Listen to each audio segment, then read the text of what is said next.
Disclaimer. For years, the strange events you'll hear about were covered up by governments and powerful people who didn't want the truth to come out, but not anymore. I cannot tell you my real name, because they might come after me, so I'm forced to release these investigative reports through this strange robot voice. Considering that an emotionless voice will explain major events that actually drain our emotions for real. This is really weird, I guess, but it's the only way to stay hidden and not get beaten up like the other poor souls who knew too much. What happened to the ones who transform under the full moon is 100% real, as are the other stories. No matter what Morgan Freeman, Scarlett Johansson, or whoever the next weirdo synthetics voices might say, trust me, this will make you double-check under your bed.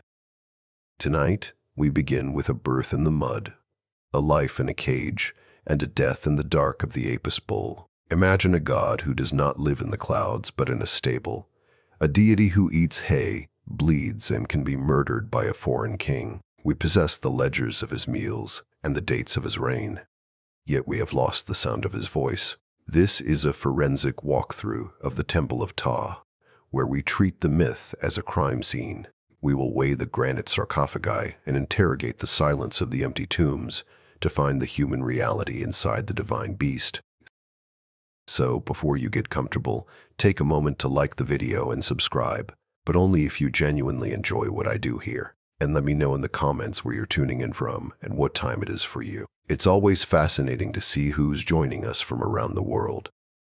Gods are not supposed to bleed. They do not catch fevers. They certainly do not die of old age. Yet, in the black mud of the Nile Delta, a deity was born who would do all three. This is the fundamental contradiction of Apis. He was not a distant thunderbolt or a burning bush. He was a calf. He weighed about 60 pounds. He was covered in placental fluid.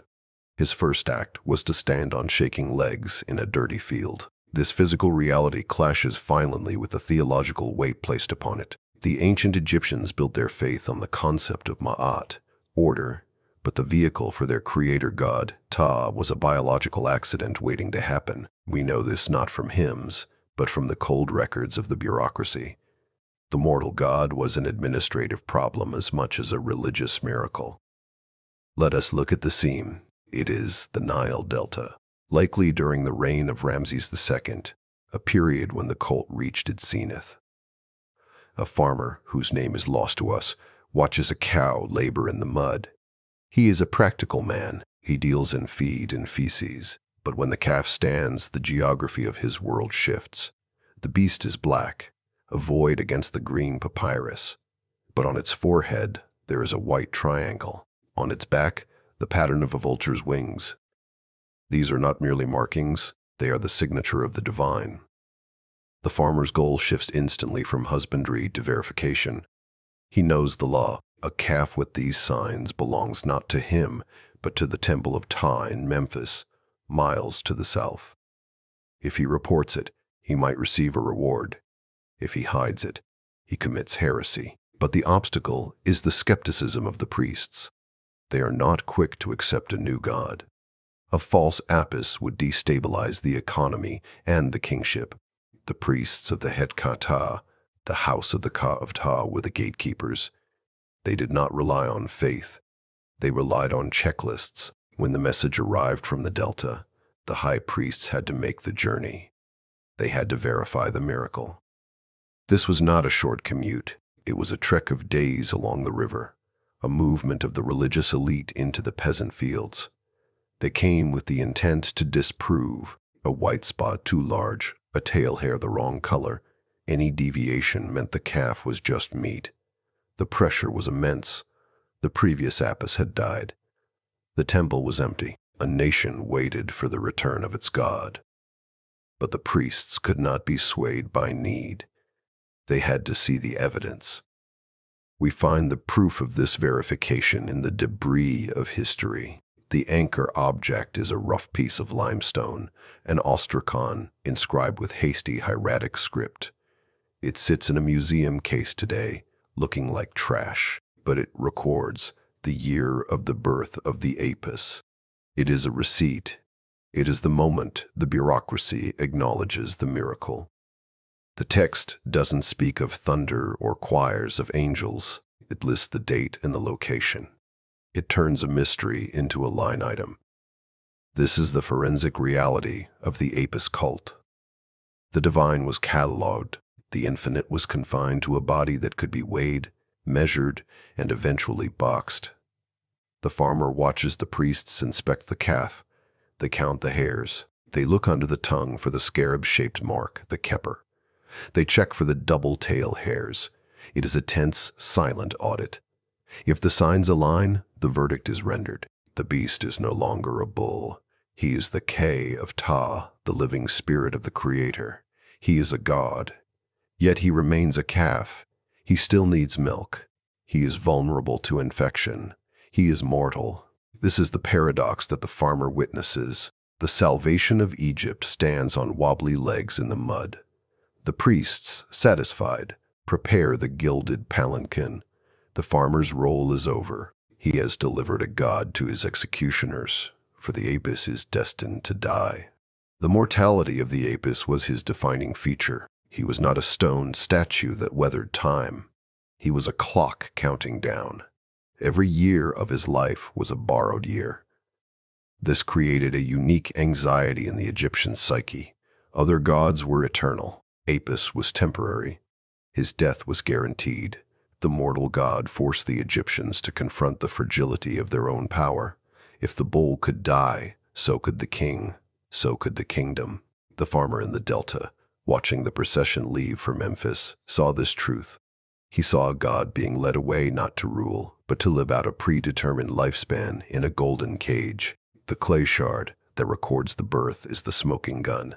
It proves that the Apis was not a myth whispered in the dark. He was a logistical reality. He required food, water, and space. He required a bureaucracy to manage his life and his death. The farmers who found him were the first link in a chain that stretched all the way to the pharaoh himself. Without the farmer's discovery, the cycle broke. The temple remained empty. The offerings stopped. The god was absent. The weight of the nation's spiritual health rested on the chance birth of a calf in a muddy field. It was a system built on chance, held together by strict verification. This beginning sets the stage for the tragedy of the Apis. He is the only god who looks into the eyes of his worshippers and sees a reflection of their own mortality. He is born, he lives, and he dies.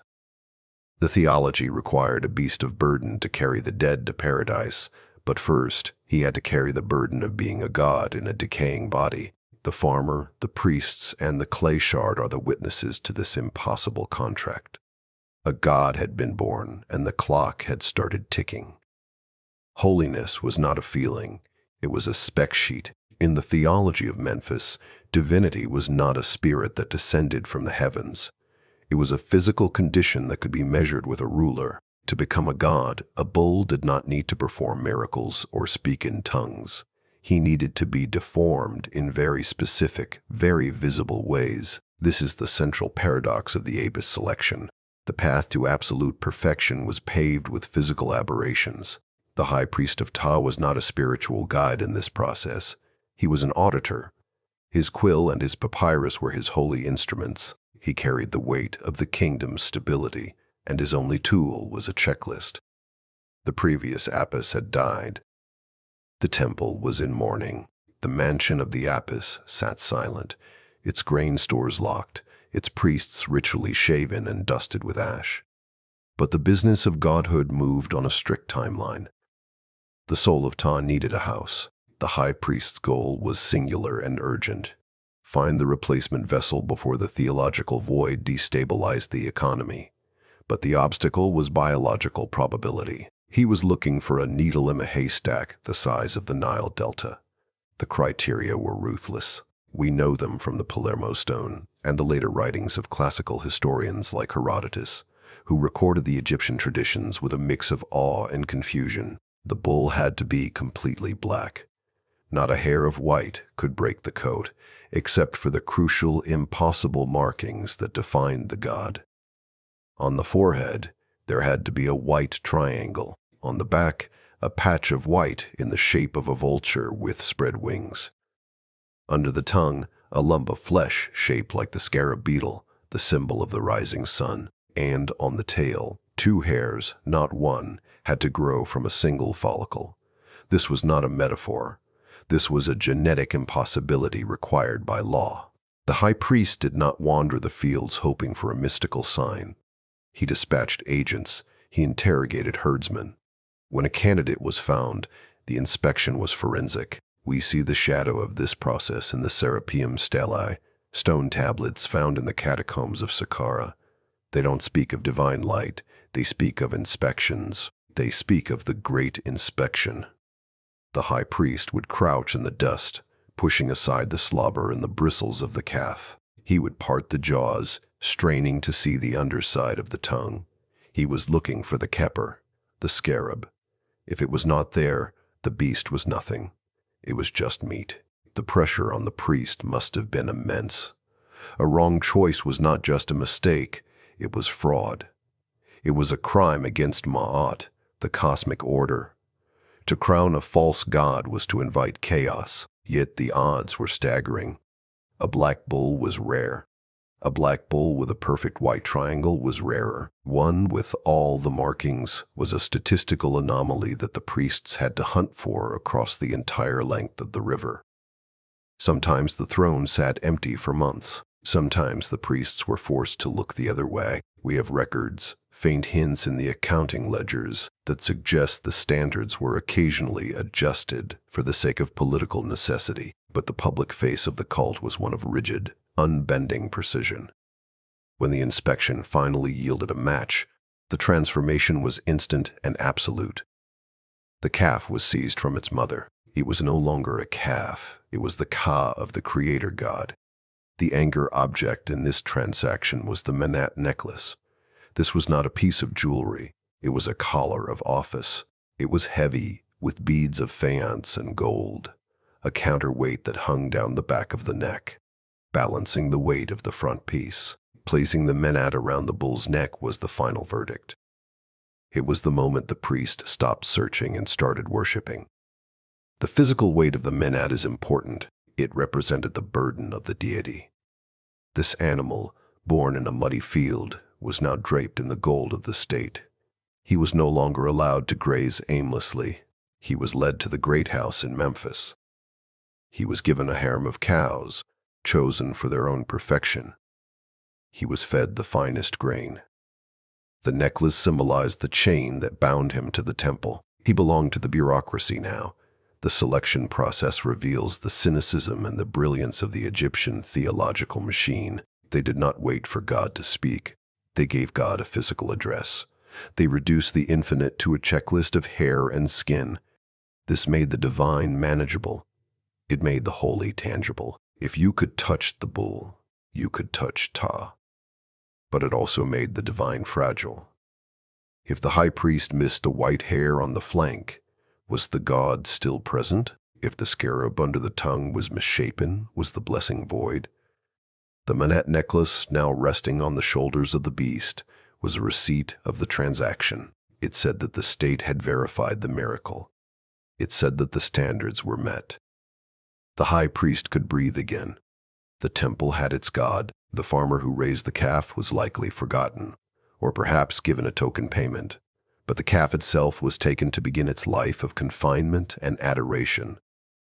The checklist had been satisfied. The statistical impossibility had been found. The machinery of the afterlife could grind forward once more, powered by the heavy breath of a bull and a golden collar. The priest's ink was dry on the papyrus. The inspection was over. The most powerful god in Memphis lived in a prison. It was a magnificent prison, certainly, with painted walls and incense burners smoking in the corners. But it was a cage nonetheless. The Apis bull, the living image of the creator god Ptah, did not roam the green pastures of the Nile Delta. He did not graze on the riverbanks or feel the cool mud between his hooves. He lived in the Het-Kata, the temple complex, in a specifically designated suite of chambers known as the House of the Apis. Here, the divine was contained. The god who held the essence of kingship was under house arrest. This creates a jarring contradiction. The Egyptians worshipped nature, yet they denied nature to their most holy animal. The bull was a creature of the field, built for movement, for fighting, for rutting. But inside the temple, he was an object of static perfection. He saw the sun only through a lattice of gold and bronze, a filter that turned the harsh Egyptian light into a holy, diffused glow. He breathed air thick with incense, not the dust of the harvest. He was a captive, held by the very people who fell on their faces before him. We know the layout of this prison not from the ruins. Much of the Temple of Ptah lies under the modern city of Cairo, but from the descriptions of historians like Herodotus and Strabo, who walked the precincts. They described a courtyard paved with stone lined with statues. They described the chambers where the bull ate and slept. The atmosphere was suffocatingly controlled. The goal of this environment was purity, but the result was stagnation. The bull was fed, cleaned, and worshipped, but he was not free. He was a statue made of flesh, forced to stand still. Enter the young temple servant. We do not know his name. He was likely a youth from a local family, given to the temple as an offering or a tax payment. His role was low but critical. The Wab priest, the pure one, tasked with the daily maintenance of the god. His goal was simple: keep the god alive and calm. He carried bundles of fresh alfalfa and buckets of water mixed with honey. But the obstacle was the animal itself. A bull is a dangerous beast. He weighs half a ton. His neck is a mass of muscle. His horns are bone weapons. The servant had to enter the stall, day after day, to feed a creature that could kill him with a toss of its head. The servant's fear was real. A biological reaction to being locked in a room with a predator, even if that predator was worshipped as a savior. The tension in the room was palpable. The servant moved slowly, trying not to startle the god. The bull watched him with dark, intelligent eyes. There was no malice in the animal, just the instinct of a caged beast. The servant knew that if the bull charged, the priests outside would not rush in to save him. They would save the bull. The god was the priority. The servant was expendable. This was the dirty secret of the cult. The god was dangerous, and his keepers were sacrifices to his comfort. At the center of this tension stood the anchor object, the granite trough. It was a block of stone, carved into a bowl, anchored to the floor. It was not movable. It was a fixture of the temple, heavy enough to withstand the force of a leaning bull. This trough is the silent witness to the daily ritual. It sat in the chamber while generations of bulls lived and died. The stone bears the marks of this service. The inner rim is polished smooth. This smoothness is not from tools. It is from the tongues of the gods. Think about the physical reality of that wear. A bull has a rough tongue, covered in papillae. It licks the stone for salt, for traces of minerals, or out of boredom. Over 20 years of a bull's life, that tongue acts like sandpaper. It wears down the granite. The trough connects the servant to the bulls of the past. When he poured the milk and honey into the bowl, he was pouring it into a vessel that had been licked clean by the previous Apis and the one before that. It was a direct physical link to the lineage of divinity. The archaeological record confirms this domestic reality. We have found feeding troughs in the Serapeum, the burial site, and in the temple precincts. They are functional objects, stripped of the gold and jewels of the cult statues. They are ground down by hunger. They represent the biological needs of the god. The Apis needed to eat. He needed to drink. He needed to lick the stone for salt. These actions grounded the theology in the mud and straw of a barn. The servant stood by and watched the god perform the mundane act of feeding, but the servant's presence was also a measurement of the god's mood. The priests interpreted the bull's reaction to the servant. If the bull ate well, the country was in favor. If the bull refused the food, it was a sign of coming disaster. The pressure on the servant to get the bull to eat must have been terrifying. If the bull turned his nose up at the alfalfa, was it because he was angry with the king, or was it just because the hay was dry? The servant could not ask. He could only offer the food and hope for acceptance. The house of the Apis was a place of silence and heavy air. The walls were thick. The doors were heavy. The bull stood in the gloom, a massive shape in the shadows. The servant moved around him, cleaning the floor, refilling the water. It was a life of repetitive, quiet danger. The god was there, breathing, snorting, shifting his weight. He was the focus of the nation's prayers, but for the servant, he was just a job. He was a force of nature to be managed, a heavy, breathing burden. The trough, polished by 1,000 meals, remains. It is the evidence of the life lived inside the cage. It shows us that the god was not a spirit, but a hungry animal. It shows us that the house of the Apis was a stable, a place of sweat and feed and waste. The gilded bars and the incense could not hide the smell of the barn. The servant knew this truth better than the high priests in their white robes. He knew the god had teeth and a heavy tread.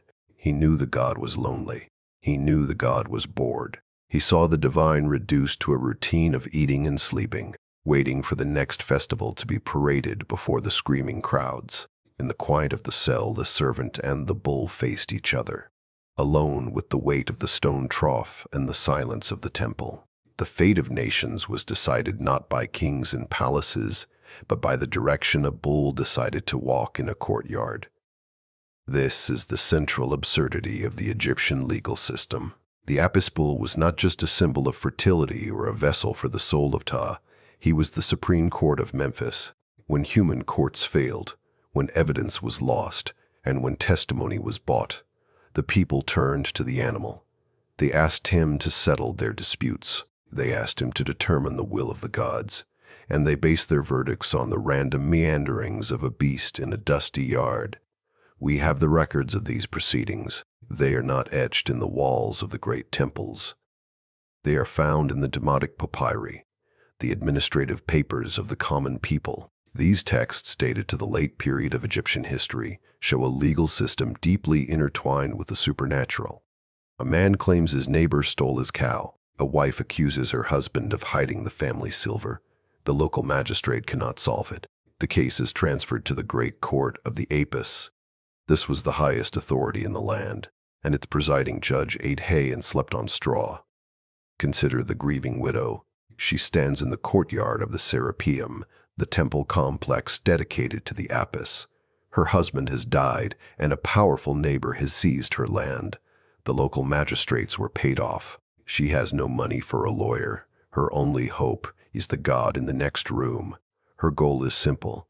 She wants a verdict that forces the neighbor to return the property, but her obstacle is the mechanism of justice. She does not get a hearing. She gets a procession. The anchor object is the wooden carrying shrine, the naos. It was a box, essentially. It was covered in gold leaf, inlaid with lapis lazuli, and draped in linens. Inside this box was the Apis bull, or sometimes a smaller statue representing him, but for the major oracles, the living god was concealed within. The box was mounted on long wooden poles. 4 or 6 priests would hoist the poles onto their shoulders. They became the legs of the god. The widow waits. The priests file out from the sanctuary. The crowd is silent. The box sways with the weight of the animal inside. The widow steps forward. She cannot see the bull. She can only see the box. She states her claim. "Ho, living Apis, lord of the 2 lands, if this man has wrongfully taken my field, turn to the left. If he is innocent, turn to the right." This is where the investigation turns cynical. The priests are carrying the box. They are strong men, but the weight is immense. As they step forward, the box shifts. It moves. The widow watches the box turn. It lurches to the left. The crowd gasps. The verdict is rendered. The neighbor falls to his knees. He has been found guilty by God.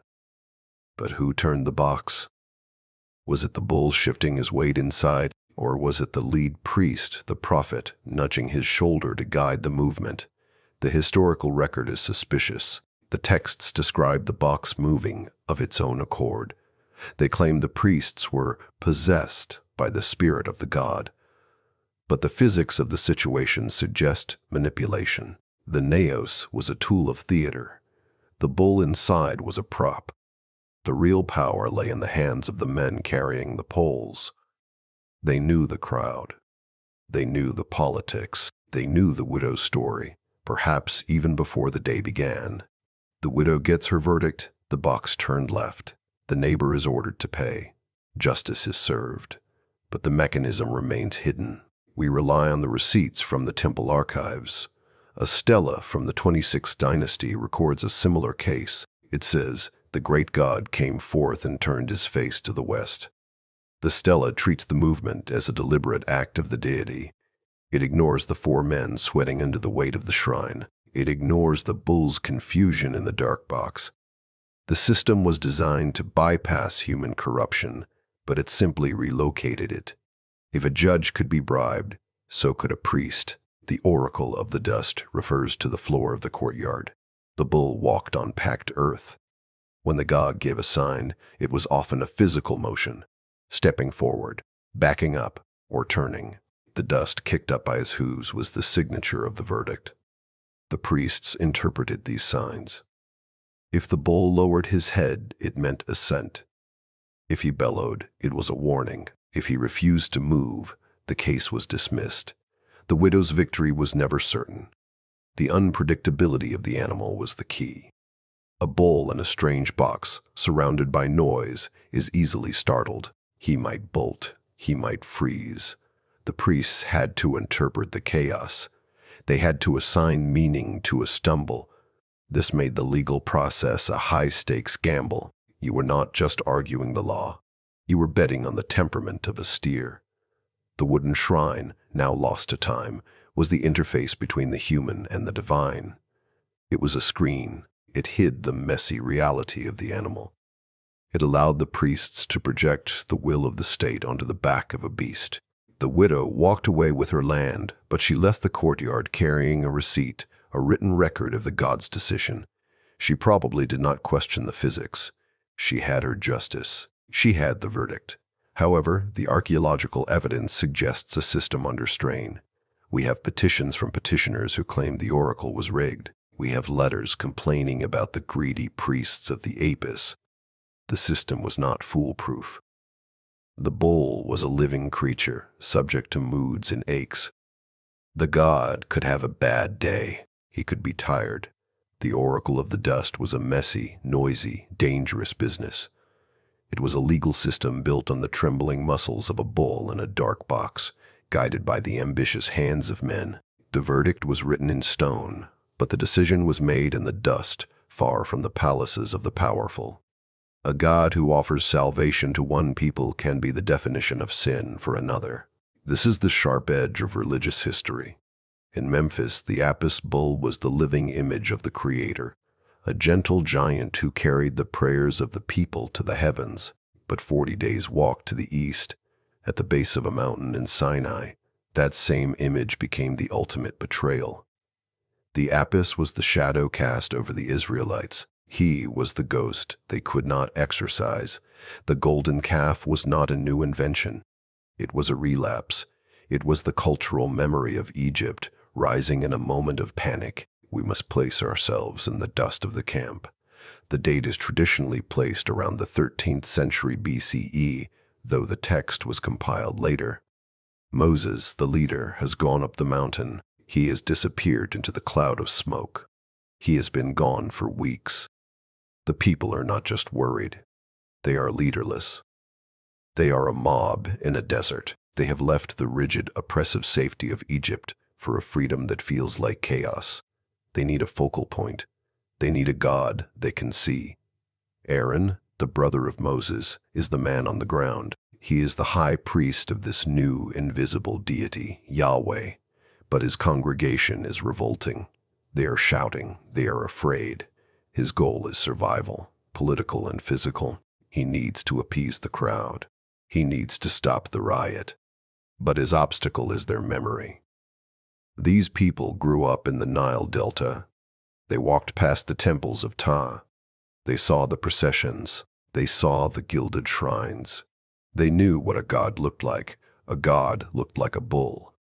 The text of Exodus 32 is the primary source here. It is a document of fracture. The people come to Aaron and say, "Up, make us gods, which shall go before us." Note the plural. They did not ask for God. They asked for intermediaries. They asked for the familiar. They wanted the Apis. They wanted the assurance of the strong back, the virile power, the carrier of the dead.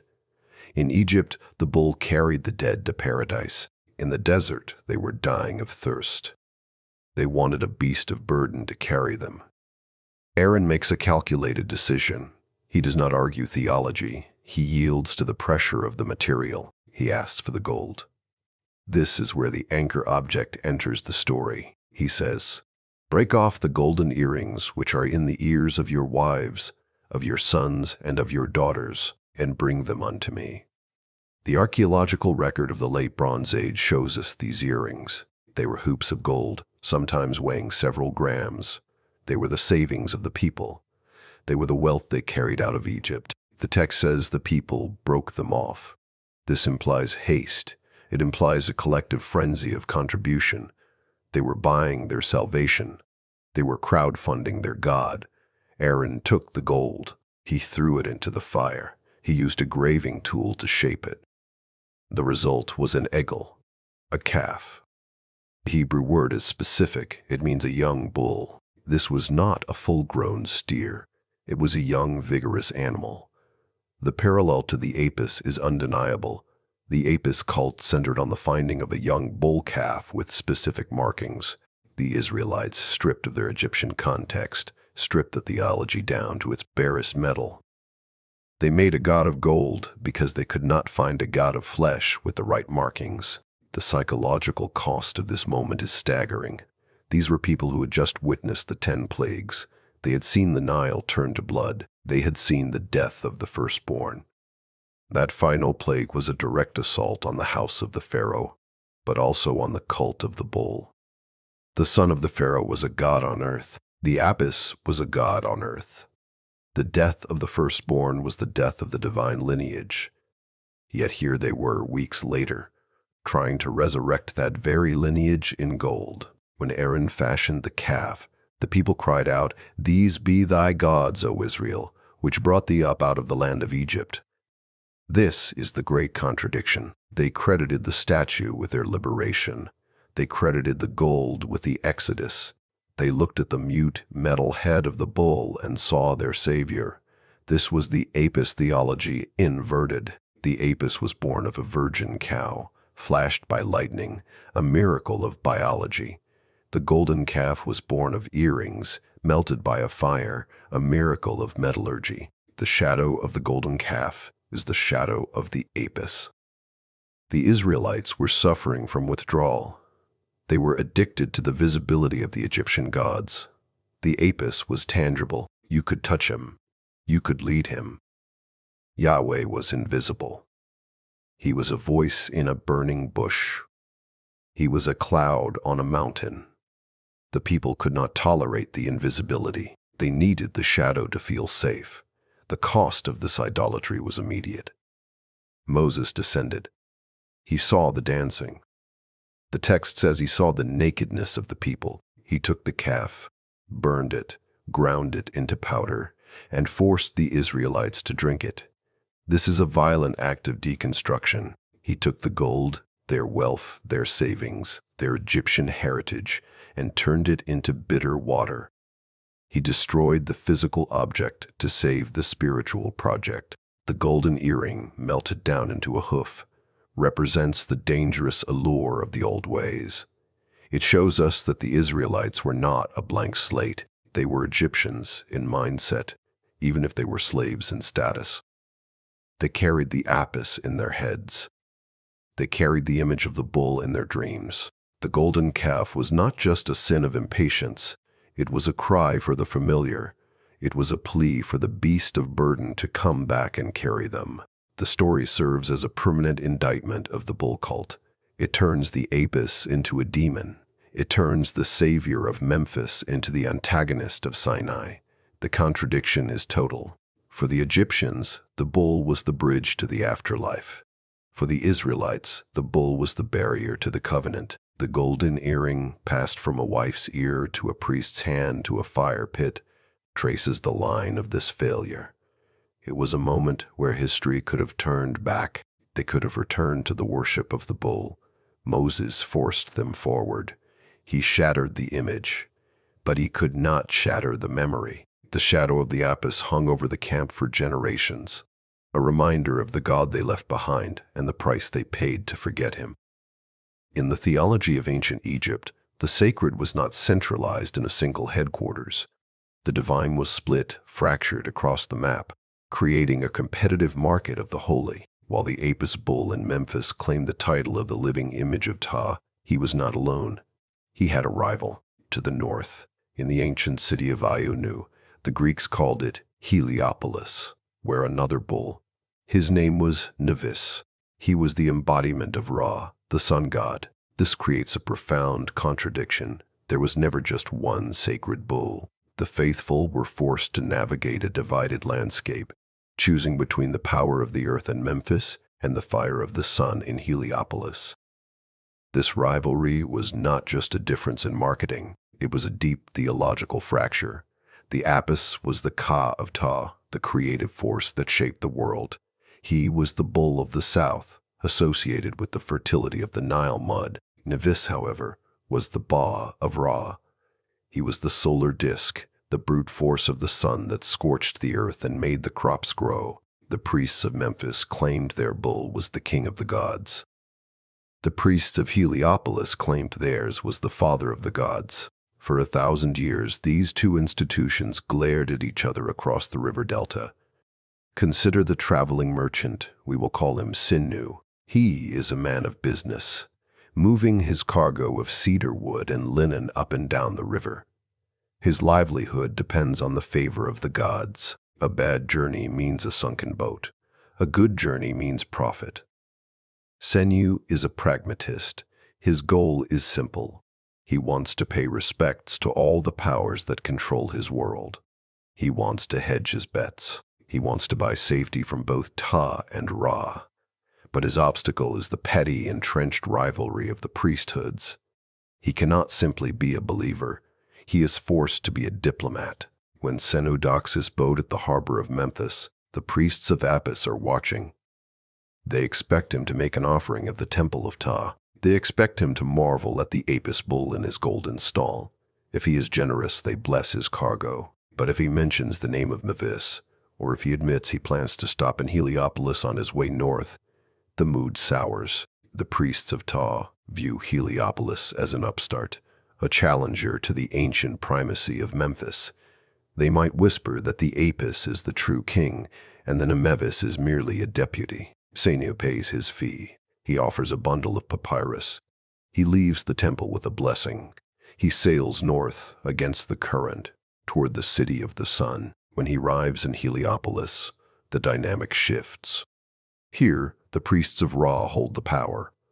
They look down on the Memphis cult as earthy, dirty, and agricultural. They are priests of the sky. They control the calendar. They are the astronomers who track the stars.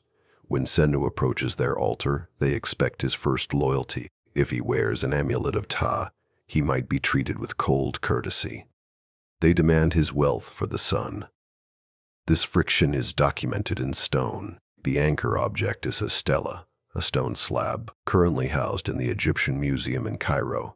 Catalog number JE38282. It depicts two bulls standing side by side, but they are not looking at each other. They are facing away. Their backs are turned. This is not an image of harmony. It is an image of toleration. The stela records a decree, likely from the Ramesside period, offering protection to the servants of both bulls. But the visual language tells the real story. The Apis bull is on the right. The Mnevis bull is on the left. Between them is an invisible wall of dogma. The stela confirms that the state had to step in to manage the rivalry. The pharaoh, usually the lord of the two lands, had to balance these two centers of power. He could not alienate the priests of Memphis, or they would withhold the legitimacy of his coronation. He could not alienate the priests of Heliopolis, or they would corrupt the solar calendar and disrupt the agricultural cycle. The merchant Senyu is caught in this political crossfire. His simple act of piety is a political statement. The physical differences between the bulls fueled the fire. The Apis was a black bull with specific white markings. The Mnevis, according to the Greek geographer Strabo, was also black, but he was often depicted as larger, wilder, more fierce. The Mnevis was allowed to roam the temple grounds with fewer restrictions than the Apis. The Heliopolis priests bragged that their god was freer, more like the untamed sun. The Memphis priests countered that their god was more disciplined, a proper king who knew how to behave in a palace. It was a debate about the nature of power. Should it be wild and free, or caged and ordered? Senyu, standing in the courtyard of the Sun Temple, watches the Mnevis bull snort in the dust. He realizes that the gods are not a unified front. They are competing interests. He has to pay his dues to both. He has to carry 2 sets of amulets. He has to recite 2 sets of prayers. The cost of his piety is doubled. The state attempted to merge the 2 cults in the figure of the pharaoh, who was the son of Ra but crowned by Ptah. But for the working man, the theology was a confusing mess of competing claims. The rivalry even extended to the afterlife. The Apis carried the dead to the west, to the kingdom of Osiris. The Mnevis, as a solar deity, carried the dead to the east, to the rising sun. The Egyptians were obsessed with death, and this created a dilemma. Which bull do you follow? Do you ride the night ferry with Apis, or do you ride the solar bark with Mnevis? The tombs of the nobles show a split. Some nobles in the New Kingdom emphasized their connection to the sun cult, decorating their tombs with solar hymns. Others clung to the older, chthonic power of Ptah. The division cut through the very soul of the culture. The stela with the 2 bulls facing away from each other is the final verdict. It admits that the split was permanent. The divine could not be unified. The earth and the sun, Memphis and Heliopolis, were locked in a staring contest that lasted millennia. Senyu the merchant finishes his business. He leaves his offering at the altar of Ra. He gets back on his boat. He looks at the amulets around his neck, one for the Apis and one for the Mnevis. He touches them both. He cannot afford to choose. He sails away, leaving the priests to their squabble, carrying the weight of a divided heaven in his pocket. The unity of Egypt was a myth. The reality was a landscape of rivals. When the breath left the body of the Apis, the silence in the temple was not peaceful. It was a vacuum of power. A god had just died. The contradiction of the Apis cult was laid bare in this moment. The immortal had succumbed to mortality. But the reaction was not left to chance. Grief was not a private emotion here. It was a state-mandated emergency. The 7 days of tears began the instant the bull drew his last breath. The nation was commanded to stop. The machinery of the state ground to a halt. The pharaoh himself was expected to demonstrate public anguish. This was not just mourning, it was a political crisis. The death of the Apis created a dangerous void. The Ka of Ptah, the vital spirit that sustained the king and the country, was now homeless. It was trapped inside a cooling carcass. The chief lector priest, the Herheb, stood at the center of this crisis. He was the chief ritualist, the man who knew the words of power. His goal was to perform the opening of the mouth ceremony, a ritual designed to reanimate the senses of the deceased so the spirit could navigate the underworld. But his obstacle was the terrifying finality of the physical act. He had to stand over a corpse that weighed half a ton and convince the cosmos that it was still a god. We have the receipts for this tragedy. The Serapeum stelae, those heavy stone slabs found in the catacombs of Saqqara, record the dates with forensic precision. One stela, catalogued as JE 38322, records the death of an Apis in year 6 of a specific king. It states the god flew to heaven. This was the euphemism for death, but the ritual texts describe the grim reality. The body did not fly. It collapsed. The priests had to act fast. They had 70 days to mummify the beast before the biological reality of decay destroyed the theological fantasy. The chief lector priest faced a daunting physical task. The bull's body was massive. It lay on a bed of stone or wood in the embalming hall, the waybit. The air was thick with the smell of incense, trying to mask the onset of rot. The priest held the adze, a ritual tool made of meteoric iron or copper. He had to approach the mouth of the dead bull. He had to recite the spells. He had to touch the lips of the animal, but his hands trembled. This was not just a ritual. It was a surgery on the soul. If he missed a line, if the tool slipped, the K might remain trapped. The transition to the afterlife would fail. The king would lose his divine connection. The pressure was crushing. The entire priestly college watched. The pharaoh's representatives watched. The priest raised the adze. He touched the mouth. He touched his eyes. He touched the ears. "I open your mouth," he recited. "I open your eyes." He was restoring function to a body that was stiffening. He was forcing the divine to function despite death. This was the core of the Egyptian theology, the denial of entropy through ritual precision. But before the mummification could even begin, the 7 days of tears had to be observed. This was a period of controlled hysteria. The sources tell us that during this time, the priests shaved their eyebrows. They wore dirty linen. They poured dust on their heads.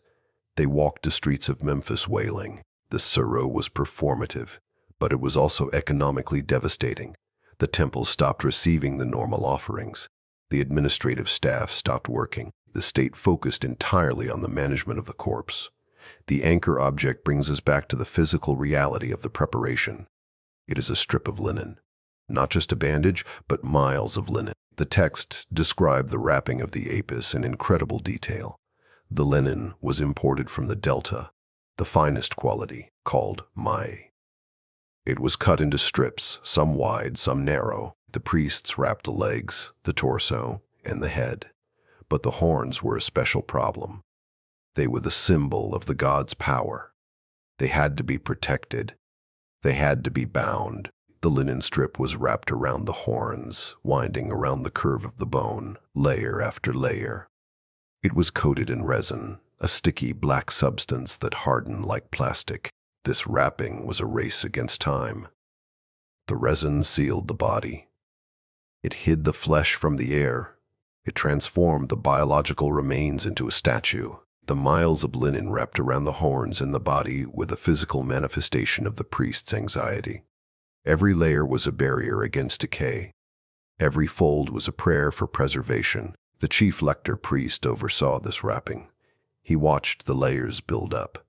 The bull was disappearing under the white cloth. It was becoming a mummy, a sa. It was becoming a shining one. The trembling in his hands had to stop. The ritual demanded precision. He directed the placement of amulets under the linen. He directed the placement of the gold foil over the hooves. He was building a new body for the god out of cloth and glue. The 7 days of tears ended. The wailing subsided. The heavy work of the embalmers began. The bull was placed in the sarcophagus. The lid was sealed. The priest walked away from the tomb. His job was done. The transition was complete. The god had been successfully packaged for eternity, but the cost was visible. The priest was exhausted. His hands were stained with resin and ink. The linen, miles of it, was hidden in the dark. The stelae record the success. They record the burial. They record the perfect burial. But they do not record the panic in the embalming hall. They do not record the smell. They do not record the trembling hands of the priest holding the tool. The strip of linen, wrapped tight around the horns, is the only witness to the desperate struggle to keep a god alive. The nation had mourned. The state had paid. The priest had performed. The dead bull was now ready to carry the dead to paradise.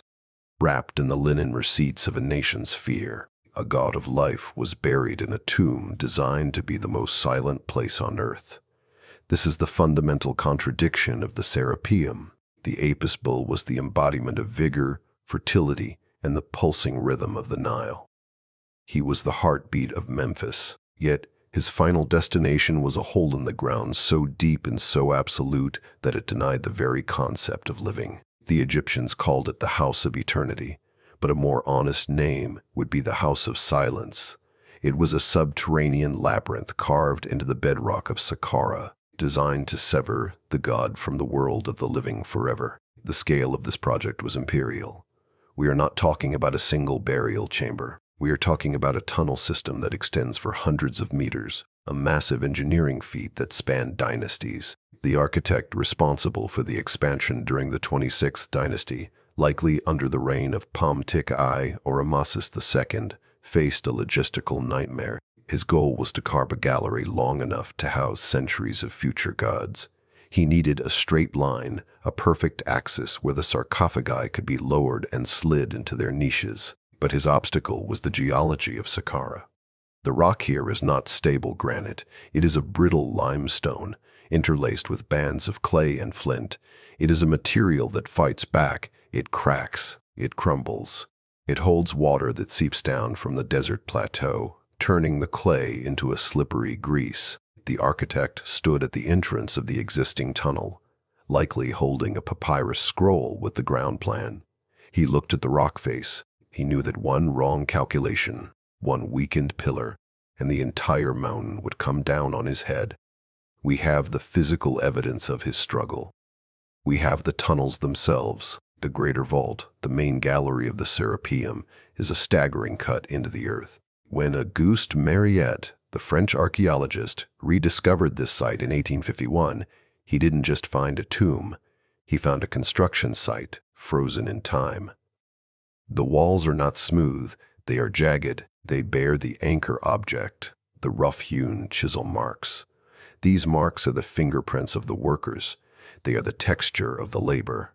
Look closely at the walls. You can see the direction of the blows. You can see where the copper chisel hit the stone at an angle, chipping away a teaspoon of rock at a time. The air in the tunnel would have been thick with dust.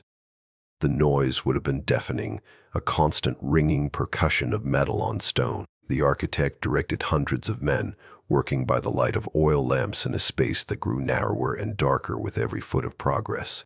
They were carving a hole for a god, but they were digging their own potential grave. The engineering required to support these tunnels was advanced. The architect had to leave massive pillars of solid rock to hold up the ceiling. These pillars are the only things standing between the workers and millions of tons of limestone. The stress on these stone columns is visible even today. In some sections, the walls have buckled. The limestone has flaked off in sheets. The architect's obstacle, the shifting, unstable earth, manifested in cracks that ran through the tunnel ceiling. He had to reinforce sections with masonry, building a liner of stone blocks inside the carved cavity to stop the collapse. The silence of the finished tomb was bought with the noise of decades of construction. The bull, wrapped in linen and encased in granite, was lowered into this man-made cavern. The sarcophagi weigh up to 80 tons. Lowering these massive boxes into the tunnels was a feat of mechanics that we still do not fully understand. The architect had to design ramps and sledges. He had to calculate the friction. He had to ensure that when the sarcophagus was slid into its niche, it didn't crash into the pillars and bring the roof down. The chisel marks on the wall tell us about the human cost. They are not the work of machines. They are the work of hands. Hands that bled. Hands that developed calluses thick as leather. The workers who carved the Labyrinth of Stone were likely conscripts, paying their labor tax to the state. They spent years in the dark, breathing dust, their lungs filling with the powder of the desert. They were building a tomb for a god while their own bodies slowly failed them. The atmosphere of the Serapeum today is heavy. It is a silence that presses against the ears. It is the silence the architect intended. He wanted to create a space where the god could sleep undisturbed. He wanted to lock the bull away from the world of men. He succeeded. The rough-hewn walls, the jagged chisel marks, and the massive pillars create a feeling of absolute separation. This is not a place for the living. This is not a place for the breath. The architect of the 26th dynasty finished his gallery. He smoothed the floor where the sarcophagi would slide. He checked the pillars for cracks. He signed off on the work. The receipts for his labor are not written on papyrus. They are carved into the stone itself. The Labyrinth of Stone is a masterpiece of control over chaos. It is an attempt to impose a straight line and a right angle onto the messy, fracturing reality of the earth. The bull was lowered into the dark. The masons packed up their tools. The lamps were extinguished. The silence rushed in. The chisel marks remained, the last echo of the noise that built the tomb, waiting in the dark for the lights of the archaeologists to expose them once more. The god was home, and the architect had conquered the rock, at least for a few centuries. A biological body that turns to dust was placed inside a box built to last for eternity. This is the stark physical contradiction of the Serapeum. The Apis bull was a creature of flesh, bone, and blood, subject to the same rot and decay as any peasant in the Nile mud. Yet the vessel chosen to carry him into the afterlife was a monolith of stone weighing up to 80 tons. It was a block of pink granite that refused to yield to time. The engineers of the 19th dynasty, under the reign of Ramses II, did not just build a coffin. They built a geological statement. We must focus on the object itself. The anchor object is the massive pink granite sarcophagus. Today, many of these boxes sit empty in the dark galleries of the Serapeum. They are vast, smooth, and terrifyingly heavy. The lid alone can weigh 20 tons. The box itself, carved from a single block of stone quarried at Aswan, weighs 60 tons or more. That is the weight of a house. That is the weight of a god that no longer exists. The logistics of moving such an object are a nightmare of engineering. The granite began its life 500 miles to the south, in the quarries of Aswan. It was cut from the bedrock using dolerite hammerstones. It was dragged onto a barge. It floated down the Nile, passing the temples of Thebes and the pyramids of Giza. When it reached the docks of Memphis, it was offloaded onto a sledge. Hundreds of men, straining against ropes, pulled it across the sand. They dragged it to the plateau of Saqqara. They lowered it down a ramp into the mouth of the tomb. This was not a funeral. This was a military operation. But the true drama was not in the transport. It was in the final inches. The team of laborers, sweating in the torchlight of the underground gallery, faced a challenge that defies belief. Their goal was to lower the lid onto the box. The bull, wrapped in miles of linen, lay inside. The air was thin. The space was tight. Their obstacle was the precision of the craftsmanship. The surfaces of the box and the lid were polished to a mirror finish. The fit was so exact that not even a human hair could pass between them. This precision was the point. The Egyptians believed that the soul of the bull, the Osiris-Apis, needed a hermetically sealed environment to ensure his immortality. Air was the enemy. Decay needed air to seal the god away from the corrupting influence of the world. The box had to be airtight. But achieving this seal with 2 slabs of stone weighing a combined 80 tons was a dangerous gamble. The laborers used sand to lower the lid. They likely built a temporary platform filled with sand that held the lid just above the box. Then they drained the sand through small holes, lowering the stone slowly.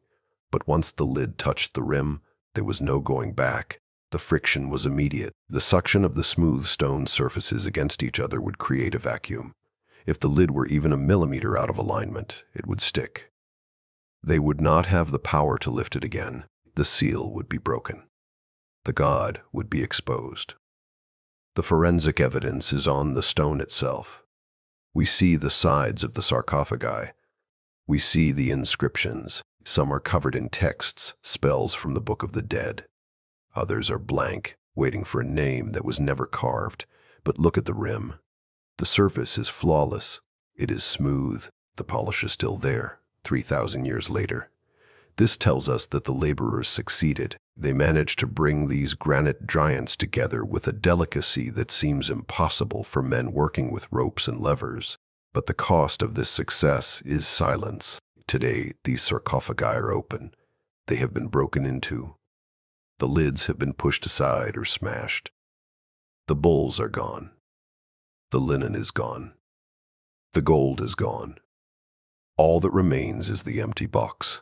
The robbers, whoever they were, whether ancient priests stealing the gold or later thieves looting the tombs, found a way to break the seal. They defeated the granite. They defeated the 80 tons of weight. The empty sarcophagus stands as a monument to human effort. It represents the desperate desire to stop time. Ramses II, the pharaoh who commissioned many of these boxes, was obsessed with eternity. He built temples that still stand. He carved his name deeper than any other king. He wanted the Apis bull, the symbol of his divine right to rule, to be protected forever. He threw the resources of an empire at the problem. He mobilized the quarrymen, the boatmen, the haulers, and the masons. He forced them to perform miracles of precision in the dark. The laborers, standing in the tunnel after the lid was sealed, must have felt a profound relief. The job was done. The god was safe. The seal was tight. They walked out of the tunnel, leaving the bull in his granite womb. They left the chisel marks on the wall. They left the scraps of rope and the dust, and they left the massive pink granite box, a perfect airtight prison for a god who was already dead. The silence in the tomb today is the silence of that seal, broken only by the footsteps of the curious. The box remains heavier than a house, empty as a shell, waiting for a resurrection that will never come. The dust has won, as it always does, but the granite refuses to admit defeat. It stands there, a testimony to the arrogance of the living and the stubbornness of the stone. The bull ceased to be the servant of Ptah and became the husband of Isis. This is the moment the biology of the god was discarded in favor of bureaucracy. For centuries, the Apis was a beast. He ate grass. He lowered in his stall. He died, but in the spiral of Egyptian theology, death is not an end. It is a promotion. When the Apis died, he merged with Osiris, the king of the dead. He became Osiris-Apis. The Greeks called him Serapeum. The contradiction is absolute. The bull, a symbol of primal animal energy, was transformed into a Hellenistic gentleman, a human figure who ruled the underworld.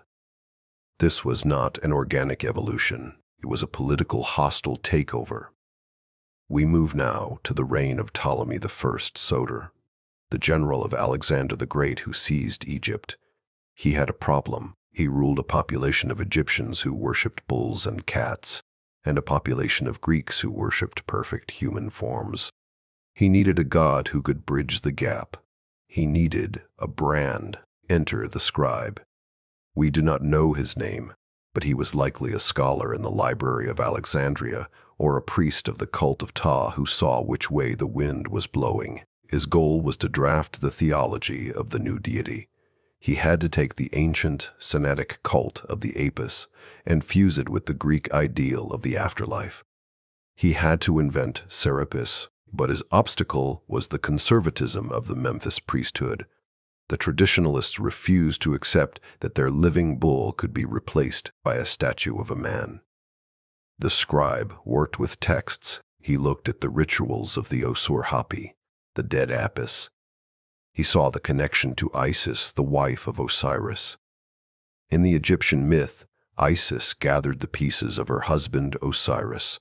In the Serapeum, the dead Apis became the husband of Isis. The scribe took this thread and pulled it. He made the bull the consort of the goddess. But he couldn't sell a bull to the Greeks. The Greeks found animal worship primitive. They wanted a god who looked like a philosopher king. The anchor object is the coin minted in Alexandria during the reign of Ptolemy I. It is a small, golden testimony to the merger. On one side we see the face of Serapeum. He has a beard. He has long, flowing hair.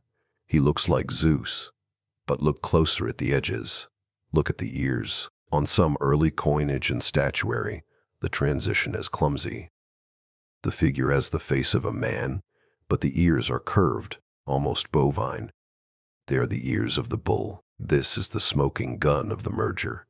The scribe and the artisans couldn't quite erase the animal. They left a trace of the beast and the god. The coin represents the moment the Apis was translated. The scribe didn't just change the name, he changed the metaphysics. The Apis was a K, a spirit. Serapis was a god with a capital G. The scribe had to write the dream of Ptolemy, a propaganda text where the king dreamed of a colossal statue of Serapis. The story goes that Ptolemy brought a statue from Sinope, a Greek city on the Black Sea, and installed it in Alexandria. The scribe's job was to backdate the pedigree. He had to claim that this Greek statue was actually the ancient Osiris-Apis. The resistance from the traditionalists was fierce. The priests of Memphis knew that the Apis was found in a field. They knew he was selected by a checklist of spots and hairs. They knew he was a bull. To replace him with a bearded man was a violation of the Ma'at. The scribe had to use the text of the satrap stela and other documents to justify the theft. He had to argue that the spirit of the Apis could inhabit a human form. This was a fundamental shift, like the divine. In the old theology, God was the animal. In the new theology, the animal was just a symbol, a temporary costume for a god who was really a man. The Greeks were imposing their worldview on the Egyptian reality. They were saying that the divine must be rational, logical, and human. The beast had to be refined out of existence. The coin, minted by the millions, circulated this new lie. It forced the population to see God in a new way. When a farmer held that coin, he didn't see a bull. He saw a bearded man with a grain measure on his head, the Mnevis. He saw a god who controlled the fertility of the earth, not through the rutting of a bull, but through the abstract power of a king. The scribe succeeded, but at a cost. The cult of Serapeum became massive. It spread to Rome. It became one of the most popular religions in the Mediterranean. But the Apis bull himself, the actual animal in Memphis, faded into the background. He became a relic. The living god was overshadowed by his own ghost. The Greeks didn't want the smell of the barn. They wanted the incense of the temple. The coin with the bull-eared man is the verdict. It shows the seams of the fabrication. It shows where the old theology was stitched onto the new. The scribe created a hybrid, a monster of political engineering. He took the beast of burden and turned him into the Lord of the Dead. He stripped the Apis of his hooves and his horns, leaving only a shadow of the animal in the curl of the ear. The traditionalists lost. The future belonged to the man-god who had once been a bull in a muddy field. The coin passes from hand to hand, spending the capital of the ancient cult, converting the animal into an idea. The contradiction was settled by the mint. The bull was dead. Long live the man. A creature of pure instinct was tasked with guiding human souls through the complexities of the afterlife. This is the paradox of the Psychopomp. The Apis bull was a beast. He did not speak. He did not write. He thought about feed and mating and the scratch of a stick on his hide. Yet, the Egyptians believed that this animal possessed the spiritual GPS to navigate the duat, the underworld. He was the ferryman. He was the guide, the king, who spent his life being carried in palanquins and fanned by servants, died following the hoofprints of a cow. We must visualize the terrain. The duat was not a peaceful meadow. It was a labyrinth of darkness, fire, and serpents. It was a place where the laws of physics broke down. The recently deceased pharaoh stands at the entrance. He is naked. His titles are gone. His crown is gone. His goal is to reach the Hall of Two Truths, where his heart will be weighed against the feather of Maud. But his obstacle is the chaos of the path. There are 12 hours of the night to traverse. There are gates guarded by demons with names like He Who Eats Decay. The pharaoh cannot walk this path alone. He needs a beast of burden. The anchor object is the Papyrus of Ani, a version of the Book of the Dead currently housed in the British Museum, catalog number EA1047-2. It dates to the 19th dynasty, roughly 1250 BCE. It is a scroll of papyrus painted in vivid colors. It serves as a map for the dead. In the scenes depicting the judgment, we see the gods. We see Anubis tending the scales. We see Thoth recording the verdict. and often standing near the deceased or acting as a throne for the god Osiris is the bull. The bull in the papyrus is not just decoration, he is functional. Spell 30b, the spell for the heart of the deceased, is often found inscribed on hard scarabs placed on the mummy, but the imagery in the papyrus shows the bull as the carrier. The Apis was the Ptah of Osiris. In the theology of Memphis, Osiris was the dead king, and the Apis was his living image. Therefore, the Apis was the bridge. He had one hoof in the world of the living and one in the world of the dead. The pharaoh follows the sound. The texts describe the bellowing of the bull of the west. In the pitch black of the tomb, the soul listens for this sound. It is a low, resonant vibration. It cuts through the silence. The bull acts as a spiritual bloodhound. He knows the way not because he has studied the maps, but because he is an animal. He moves by instinct. The Egyptians trusted instinct more than intellect in the face of death. Intellect could be confused. Instinct was pure. The papyrus shows the crucial moment at the scales. The heart of the deceased is placed on one side. The feather is on the other. The devourer, Ammit, waits nearby. The presence of the bull provides stability. He is the bull of the west, a title found on the stele and the Serapeum. He stands firm. He does not waver. His physical strength translates into a spiritual anchor. If the heart is heavy with sin, the bull cannot save the soul from Ammit. But he ensures the process happens according to the law. He ensures the mot is maintained, but the logic creates a friction. Why a bull? Why not a human god? The answer lies in the concept of the burden. The pharaoh in life was carried by servants. In death, he must carry himself, or he must rely on the strength of the animal. The Apis is the beast of burden. He carries the weight. In the fields, he pulls the plow. In the afterlife, he pulls the soul through the mud of the duat. The Egyptians were pragmatic farmers. They understood the physics of labor. You need a strong back to move a heavy load. The soul was a heavy load. The papyrus of Ani also shows the bull as a manifestation of the fertility needed for rebirth. The afterlife was not just about judgment. It was about agriculture. The fields of Iaru needed to be plowed. The dead needed to eat. The Apis, as a symbol of virility and agricultural power, guaranteed that the pharaoh would have the energy to farm in paradise. He brought the seed of life into the land of death. The pharaoh walks behind the bull. He trusts the animal. He has no choice. The path is treacherous. The bull steps over the serpents. He pushes through the lakes of fire. His hooves find the solid ground. The pharaoh watches the black hide, the white triangle, the tail switching in the dark air. This is the ultimate reversal of power. The man who ruled the two lands is now a follower. The animal is the leader. The image on the papyrus is static, frozen in pigment, but the text tells us the movement. I am the bull of the west, the god declares in the spells. I bring you to the great god.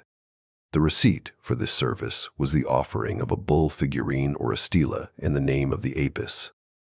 The people paid for the guidance. They bought the insurance policy. The pharaoh reaches the hall of two truths. The bull stops. The judgment begins. The animal's job is done. He has ferried the soul to the dock. He stands in the painted shadows of the papyrus, a silent witness to the fate of the king.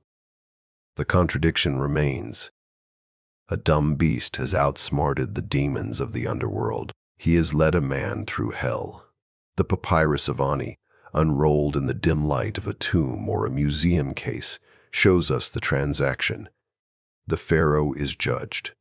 The bull stands by. The relationship is over. The beast of burden has delivered his passenger.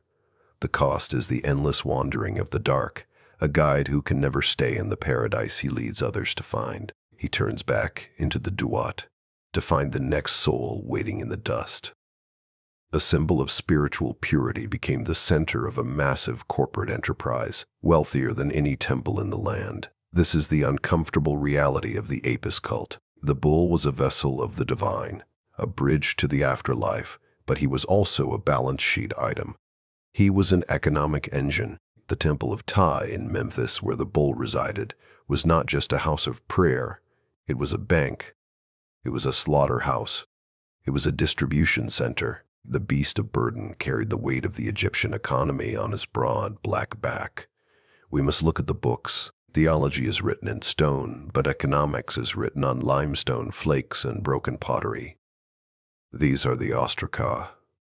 They are the receipts of the ancient world. The anchor object is one such ostracon, a rough shard of limestone, unearthed from the debris of the Serapeum excavations. It sits in a storage box in the Egyptian Museum, catalog number JE38562. It is not a hymn, it is a list. It details the rations of beer and bread allocated to the god's servants. This scrap of stone proves that the worship of the Apis was a transaction. Consider the temple accountant. He sits in a small mud brick office near the temple precincts. His fingers are stained with ink. His goal is to balance the ledgers. He tracks the incoming donations, jars of oil, bolts of linen, ingots of copper, and the outgoing expenses. The bull must eat. The priests must be paid. The temple lamps must be filled with oil. But his obstacle is the human element. The greed of local officials and the skimming of the god's servants threatens to topple the columns of the budget. The scale of this enterprise was staggering. The Apis cult owned land. It owned farms in the Delta. It owned boats on the Nile. During the late period, specifically the 26th dynasty, the House of the Apis controlled vast endowments. Pharaohs like Ptah donated thousands of acres to the temple to ensure the bull's maintenance. This land was worked by peasants who paid their taxes directly to the temple. The Apis was a major landowner. He was a feudal lord who happened to have hooves. The accountant looks at the ostracon. The list is specific. It reads, Day 15, issued to the high priest, 5 loaves of fine bread, 2 jugs of beer. Issued to the god's servants 20 loaves of coarse bread, 10 jugs of beer. These are the salaries. In an economy where money was scarce and gold was rare, the distribution of food was the payroll. The cult of the Apis supported hundreds of people. They were butchers, scribes, cleaners, musicians, and guards. They all relied on the bull. If the donations stopped, they would starve. The greed is the friction. The records show discrepancies. A jar of wine goes missing. A bolt of linen is recorded as damaged and sold on the black market. The accountant sees this. He sees the gap between the donation stele, the public records of piety, and the actual inventory in the storerooms. The obstacle he faces is the power of the priesthood. A high priest who steals a goat is not just a thief, he is a holy man. Accusing him of theft is a dangerous political move. The ostraca listing the rations are a forensic document. It shows that the god's servants were eating well. Too well, perhaps. The rations listed on these shards often exceed the dietary needs of a normal temple staff. The surplus was being consumed or sold. The accountant's quill hovers over the papyrus. He has to decide, does he record the theft, or does he adjust the numbers? If he records it, he risks his position. If he adjusts it, he robs the god. The economic power of the Apis also attracted the crown. The pharaoh needed the temple's wealth to fund wars and building projects. The Temple of Ptah was a treasury that the king could tap into in times of crisis. The bull was a strategic asset. This made the accountant's job even harder. He had to satisfy the demands of the king's tax collectors while protecting the temple's assets from internal corruption. He was caught between 2 ravenous mouths, the state and the priests. The ostracon is evidence of the grind. It shows the daily reality of the cult. It is not about the mysteries of Osiris. It is about calories. It is about logistics. The accountant tallies the numbers. He calculates the cost of the 7 days of tears. The mourning period was expensive. The temple had to provide food and drink for the pilgrims. The linens had to be purchased. The resin for the mummy had to be imported. The Apis was a high-maintenance deity. The ledgers also show the income. Pilgrims came from all over Egypt. They brought offerings. Some brought small clay figurines. Others brought silver. The temple had a system for processing these gifts. The accountant logged them. He stamped them. He stored them. The Apis didn't need the money. He was a bull. But the institution around him was insatiable. The contradiction is sharp. The god who represented the purity of the Ka was the figurehead for a massive corporate machine. The spiritual energy of the bull was converted into economic capital. The accountant sees this conversion every day. He sees a peasant bring a basket of dates and leave with a blessing. The dates go into the storehouse. The blessing costs nothing. The temple grows richer. The peasant goes home, fed by the hope of paradise. The accountant puts down his pen. The ostracon is filed away. The balance is struck, at least on paper. The fraud is ignored. The machine keeps turning. The bull chews his cud in the sanctuary, unaware that his lunch is funding a network of bribes and salaries. The economic engine runs on the fuel of belief. The accountant picks up the next shard. The work never ends. The god is immortal, but the budget is quarterly. The limestone flake, covered in ink and calculations, is the truest portrait of the cult. It reveals the price of paradise. It shows that even a god must pay his way, and his priests will always take their cut. The bull is wealth. The bull is powerful, and he is buried under the weight of his own accounting. A god who could be murdered by a drunken foreign king proved that divinity has a physical breaking point.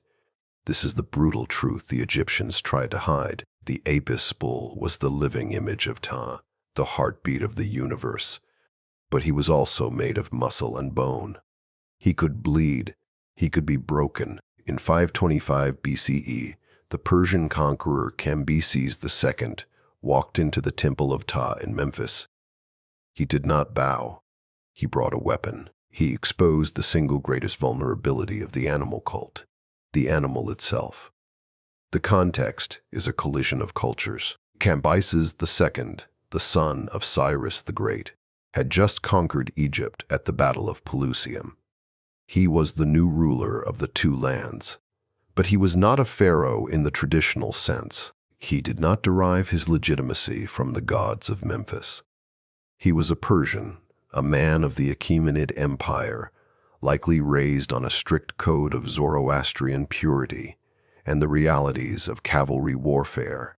His goal was total subjugation. He needed to break the spirit of the Egyptian priesthood, whom he viewed as seditious and manipulative. His obstacle was the sheer, irrational devotion of the populace to a beast.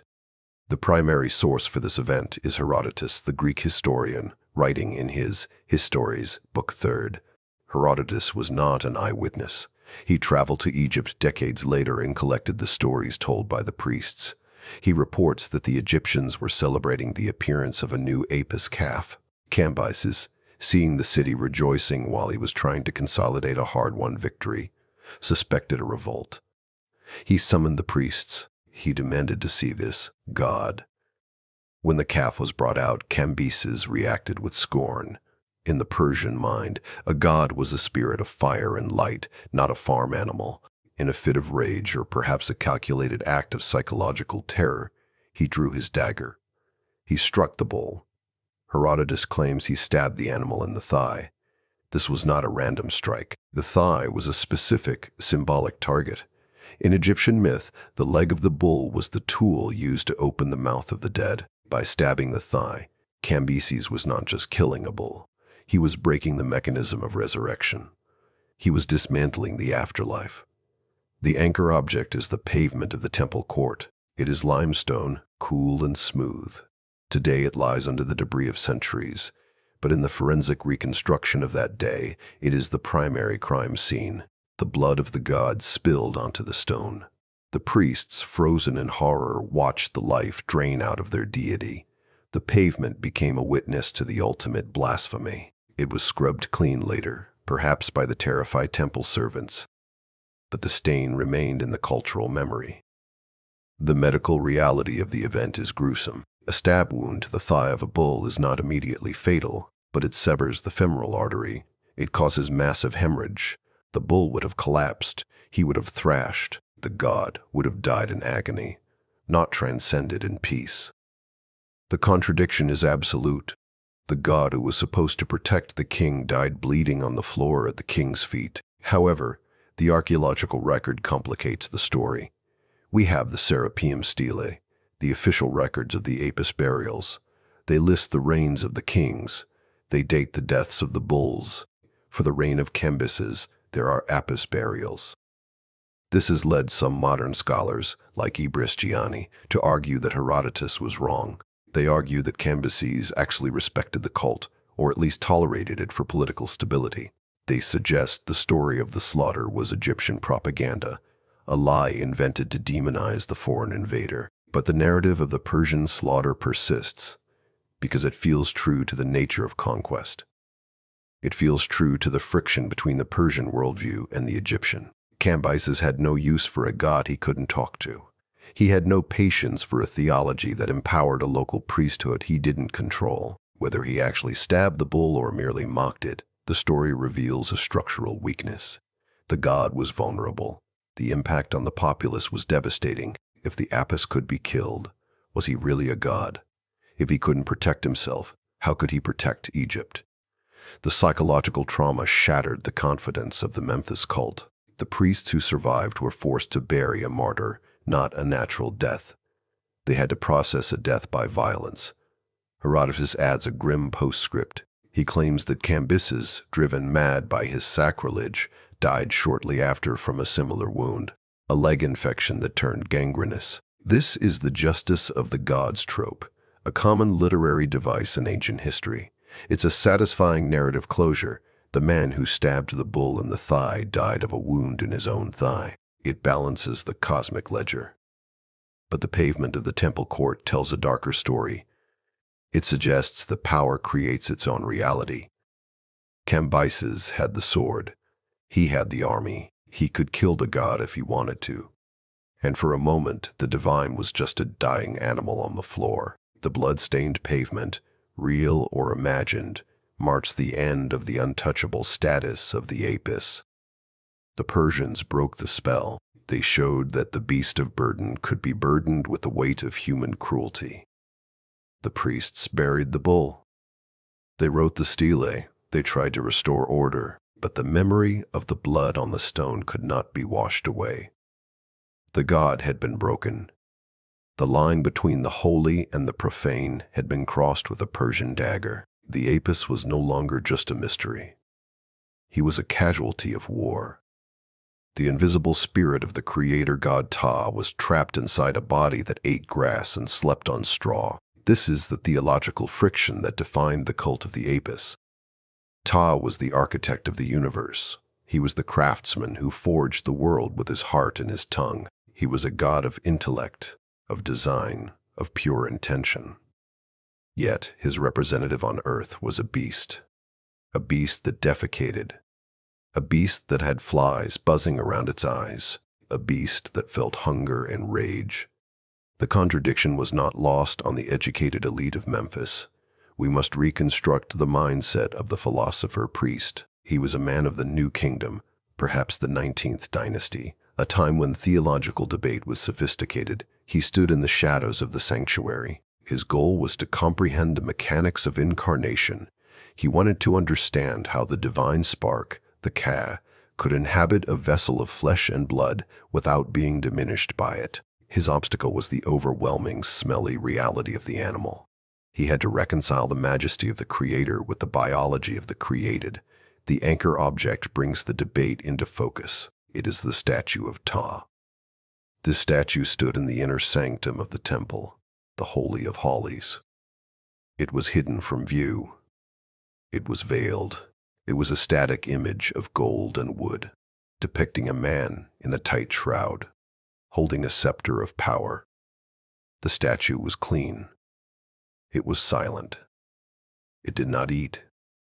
It did not sleep. It was the perfect, immutable symbol of the god. But it was dead stone. The bull was the opposite. He was alive. He was dynamic. But he was messy. The philosopher-priest looked from the veiled statue to the living bull in the courtyard. The texts called the bull the herald of Ptah. Other texts found on the Shabaka stone, British Museum EA 498, declare that Ptah created the gods through his heart and tongue. But here, the creation was reversed. The god was not creating, he was inhabiting. The K of Ptah was the life force that animated the statue, but in the case of the Apis, the K animated a breathing, snorting monster. The distinction is vital. In Egyptian theology, the Ka is the spiritual double, the life force that sustains the being. The pharaoh had a Ka. Every human had a Ka, but the Apis was the Ka of Ptah. He was the living Ka of Ptah. The philosopher-priest had to grapple with this. If the bull was the Ka, then the bull was the life force of the creator. Without the bull, was Ptah dead? The theology suggested a terrifying dependence. The transcendent god needed a mortal body to be present in the world. The priest watched the bull lower its head to a trough. He saw the tongue, rough and pink, lapping at the water. He saw the saliva dripping. This was the vessel of the divine spark. How could the purity of Ptah coexist with the filth of the stable? The Greeks later would laugh at this. They would call the Egyptians childish for worshipping animals. But the philosopher-priest was not childish. He was radical. He argued that the divine was not separate from the physical world. He argued that the bull was the proof of God's immanence. The statue of Ptah, veiled and hidden, represented the transcendence of the god. It was the remote, untouchable power. The bull represented the immanence. He was the god you could touch. He was the god who could touch you. The priest realized that the biological needs of the bull, the eating, the sleeping, the mating, were not flaws. They were the point. They were evidence of life. The statue could not create life. Only the living God could do that. The temple architecture reinforced the split. The sanctuary of the statue was dark, cramped, and accessible only to the high priest. The stable of the Apis was open, airy, relatively, and filled with the sound of lowing and the smell of hay. The living Ka demanded a living house. The priest had to accept that the majesty of Ptah included the mess of the barn. He had to expand his definition of holiness to include manure. This intellectual struggle is recorded in the titles of the priests. There was a specific role, the chief of the mysteries of the Ka. This title implies that the connection between the statue and the bull was considered a mystery, a secret knowledge to be guarded. The philosopher-priest was a guardian of this paradox. He knew that if the people saw only the bull, they missed the god. If they saw only the statue, they missed the life. The statue of Ptah, with its green skin, symbolizing vegetation and life, and its tight wrappings, is the visual anchor for this debate. It sits in the museum today, silent. It is beautiful. It is perfect, but it is cold. The bull is gone. His body is dust. The linen wrappings and the Serapeum are all that remain of the living Ka. The priest's struggle ended with the extinction of the cult. We are left with the statue, the stone representation of a god who once breathed. The philosopher-priest, standing in the temple court, watching the bull chew its cud, found his answer. The divine spark was not trapped. It was expressed. The bull was Ptah's way of being in the world. The flesh was not a prison. It was a vehicle. The obstacle of the biological reality was overcome by the theological necessity of presence. The god wanted to be seen. He wanted to be heard. He wanted to be alive. The statue could not offer that. Only the bull could. The veiled statue and the living bull were two halves of the same whole, a theological circuit completed by the breath of the animal. The priest turned away from the statue and walked toward the bull. He chose the living God over the stone one. The Ka was in the flesh. The contradiction was the miracle. A myth that had slept for 2,000 years was woken by a man with a cigarette and a shovel. This is the violent collision of the modern age with the ancient. The Apis bull, the beast of burden, had been erased from the map. His temple was dusty. His catacombs were choked with sand. He existed only in the texts of Greek historians and the faint memories of the local fellahin. Then came Auguste Mariette. He was not a careful scholar. He was a man on a mission, funded by a French government that wanted antiquities, not philosophy. He dragged the bull back into the light, breaking the seal of centuries with the brute force of industrial ambition. The date is November 1850. Mariette, a young professor from Boulogne-sur-Mer, had been sent to Egypt for a mundane errand to buy Coptic manuscripts for the Louvre. He failed at his job. He found no manuscripts. Instead, he found a head, a stone head. It was a sphinx, buried up to its neck in the sand of Saqqara. He remembered a passage from Strabo, the Greek geographer, who wrote in the 1st century CE about a Serapeum, a temple where the Apis bulls were buried, approached by an avenue of sphinxes. Mariette's goal shifted instantly. He forgot the manuscripts. He wanted the temple. His obstacle was the desert itself. The sand at Saqqara is not loose dirt. It is a fluid. It flows. You dig a hole today. It is filled tomorrow. Mariette had no official permission to excavate. He had limited funds. He hired local workers, paying them out of his own pocket.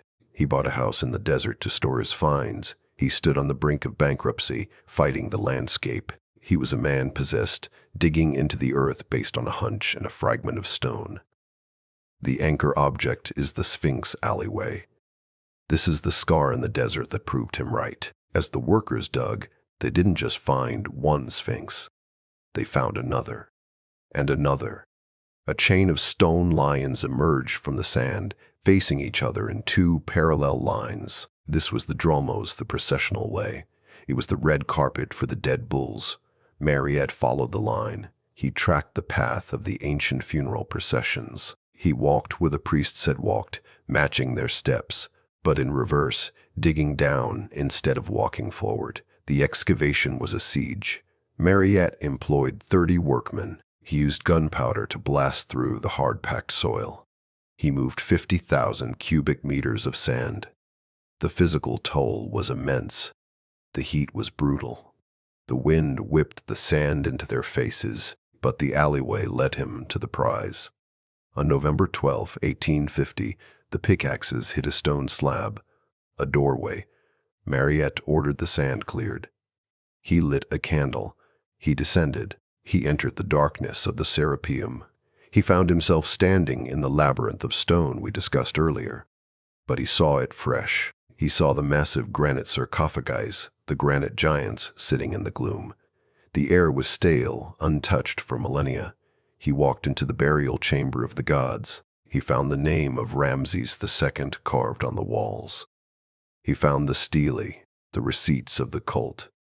He found the mummies of the bulls, though most had been looted in antiquity. The discovery changed the map of Egyptology.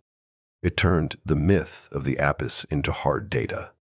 Before Mariette, the Apis was a curiosity, a strange religious footnote. After Mariette, the Apis was an industry.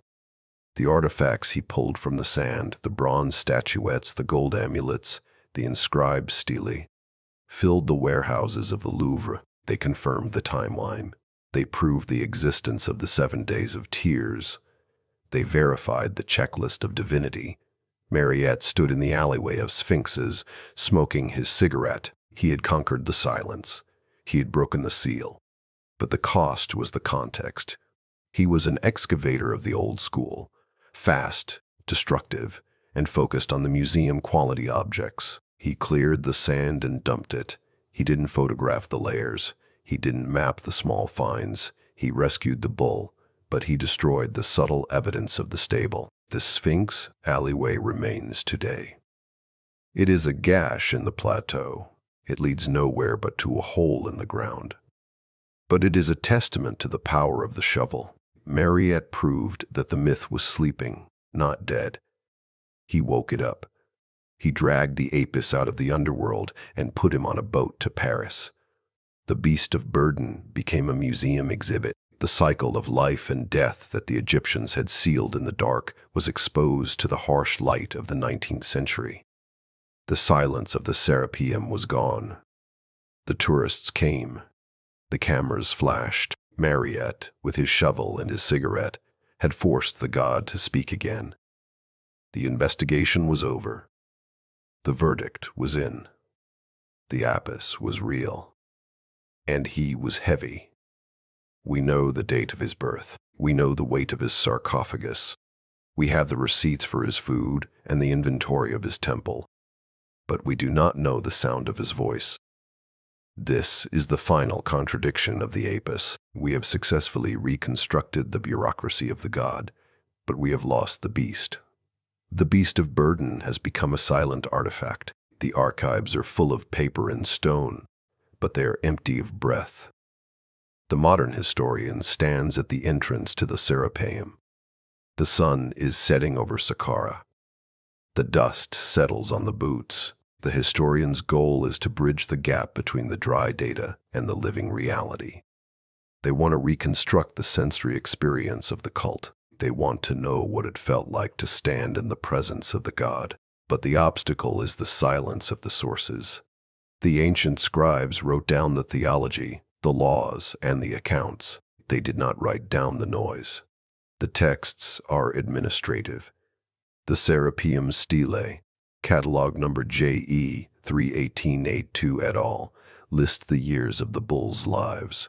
They record the year of the birth and the year of the burial. They give us the timeline.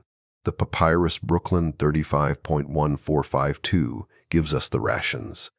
It tells us the bull ate clover and drank milk, but it does not tell us how he ate. Did he slurp? Did he snort? Did he toss his head when he was annoyed? The historian looks at the limestone ostraca, the receipts for hay, and tries to hear the tearing of the grass. The silence extends to the smell. The historian knows the temple was a barn. Bulls produce manure. They produce ammonia. They produce heat. In the confined spaces of the sanctuary, the smell must have been overwhelming. The texts mention incense, kefi, a mixture of honey, wine, and raisins, burned to mask the odor. But the texts do not describe the battle between the perfume and the stench. The historian has to infer the smell from the architecture, the high ceilings for ventilation, the stone floors for washing, the drains. These are the physical clues to an olfactory reality that no text captures. The anchor object is the empty hall of the Serapeum today. It is a vast hollow throat in the earth. The sarcophagi sit in their niches, lidless and void. The bull is gone. The linen is dusty. The gold is stolen. The historian walks down the center of the gallery. The only sound is the wind. It whistles through the entrance. It kicks up the sand on the floor. This is not the silence of the ancient temple. The ancient temple was filled with chanting, with the scraping of the sarcophagus lids, with the wailing of the priests. This is the silence of the grave. The historian tries to conjure the bellow. A bull's call is deep. It is a vibration in the chest. It shakes the dust. In the stone chamber of the Serapeum, that sound would have echoed for seconds, bouncing off the granite. It would have been terrifying. It would have been loud. The oracles of the dust relied on the silence being broken. The god spoke by shattering the quiet. But the historian cannot find a single description of that sound in the records. The Greeks described the rituals, but they didn't have tape recorders. They didn't use onomatopoeia. The voice of the Apis is lost to the air. The house of the Apis in Memphis is ruined. The temple of Ptah is a memory. The only intact space is this tomb, and the tomb is empty. The historian looks at the granite trough polished by the tongues of generations. The smoothness is the only recording of the sound, the friction of the tongue on stone, a rhythmic lapping that filled the stable for centuries. That is the only audio evidence left, a wear pattern on a rock. The modern investigation ends here, in the dark. The receipts tell us the price of the goods. The stelae tell us the names of the kings. The statues show us the face of the deity. But the experience is locked away. We can measure the living Ka, but we cannot feel the heat of his breath on our skin. We can read about the 7 days of tears, but we cannot hear the sobbing. The historian turns and walks back toward the entrance. The wind dies down. The silence returns. It is heavy. It is absolute. The bull has carried his last burden. He has carried the dead to paradise, and he has left the living behind in the quiet. The archives are closed. The papyrus is rolled up. The temple door is shut. We know everything about the Apis except the thing that mattered most, the sound of his life. The question hangs in the empty hall, unanswered by the stone. The silence is the final verdict. The god is mute.